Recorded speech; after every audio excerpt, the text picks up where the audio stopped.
Welcome to the Drunken Progressive. I'm your drunken host, Jason W. Shaver. Sad news over the weekend. Another unjustified police shooting, this time in Kenosha, Wisconsin.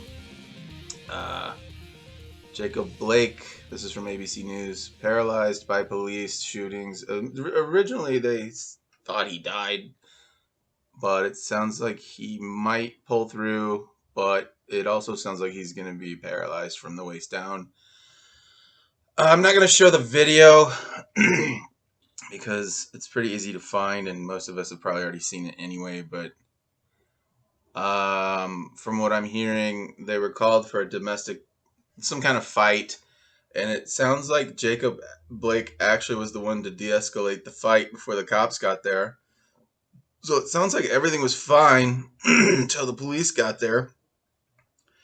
And then I haven't got a ton of information on this yet, but it looks like they had him on the ground, let him up, and he goes around the side of his car, and they just let him do this. And then when he gets to his car, then they just start blasting away. It's almost felt like they wanted to let him get away so they could shoot him. I mean, that's my first...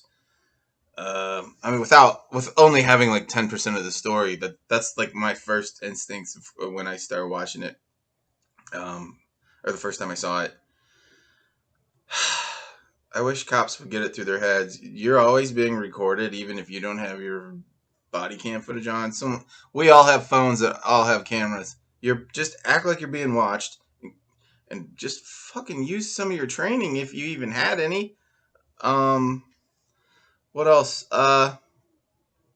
So there's been a bunch of protesters setting fires and stuff last night, or Sunday night, and probably last night too, and protesting this. And cops need to realize, like, when you do shit like this, your city's gonna catch on fire, so maybe don't.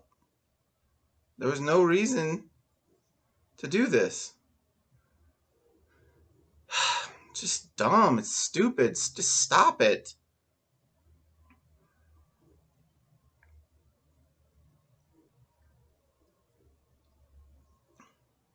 That's good alcohol, but I am fucking tired of this, and I'm white and I'm tired.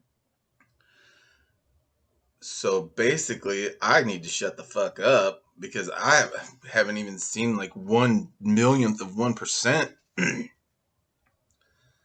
of racism. Like, I've never been followed or harassed by cops. I've had two experiences with cops, and they were useless both times. One cop tried to pin something on me, even though the witness was like, no, it's not him. And then he seemed very upset that I didn't do the crime because he wanted to go home because he was a fat fuck. Not a fan, Officer Gomez, Morrison, Illinois. Anyway. And then the other was in a small town called Fulton, Illinois, just across the river from Iowa. We used to live there for a while. Our upstairs neighbors were doing some illegal shit, including hacking into our bank account. And we went to the cops, and the second they found out the ID of who lived upstairs, and all of a sudden they had nothing they could do. They were all chomping at the bit to get this guy. Oh, and then once they figured out who this kid was, they're like, sorry, nothing we can do. You should move. So we fucking did. We did. But, I mean, not a fan of the La Policia. They get a ton of money and don't seem to do anything productive with it. So, what you gonna do? Bye.